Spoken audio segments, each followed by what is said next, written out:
to the last, and I can never say this, I'm gonna sound crazy, the Amityville horror film, Amityville? I can't say it. I just call it Locked In, because I can't say that word. Warning. Every installment of the massive JMO review will contain spoilers. Hello and welcome to part 6 of the massive JMO review. Today I am reviewing Amityville The Awakening, but before we get to that, I know I have skipped over all creatures here below. The reason for this is because at the time that I am making this review video, that film has not been released yet. Let's get started. The Awakening is the next piece of the Amityville franchise. The Amityville franchise of horror movies is based off of real events that took place in November of 1974 when Ron DeFeo brutally murdered his parents and 4 siblings while they were asleep in their Amityville, Long Island home.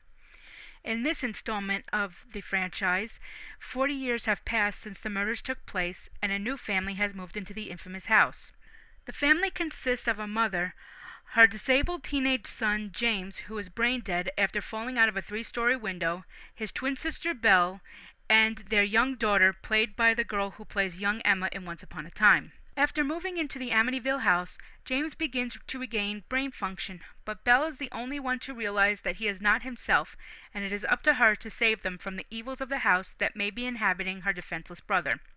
Jennifer plays the mother's sister, the children's aunt. She is in the film sporadically around times when James is getting some sort of medical treatment or the family needs help.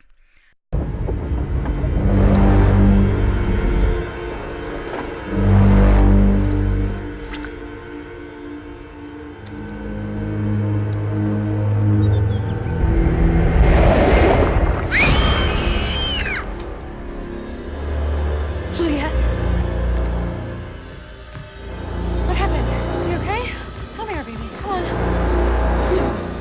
You tell me, what's wrong? Larry. Okay. Don't look at her.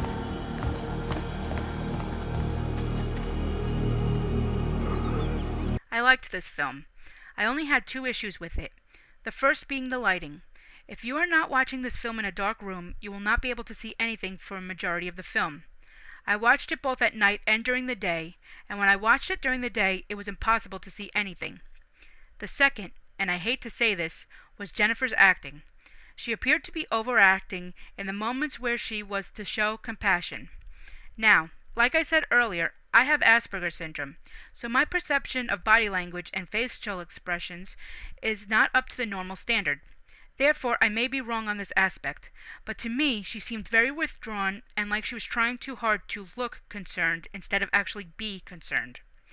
I wish the death scenes were a little gorier. For example, when Jennifer's character gets shot walking through the door, all that is shown is her walking in and then a flash of light and a gunshot sound.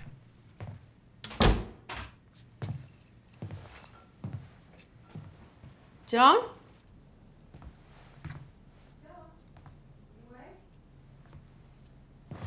Belle?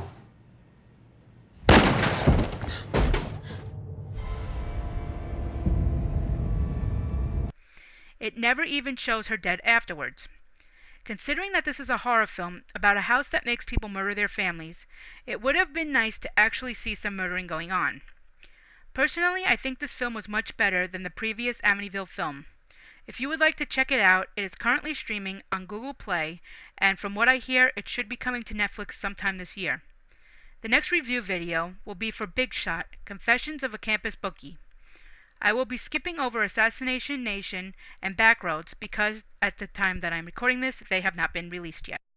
No, I gotta go, Callie. I'm so sorry. I love you. I'm gonna call you. All right?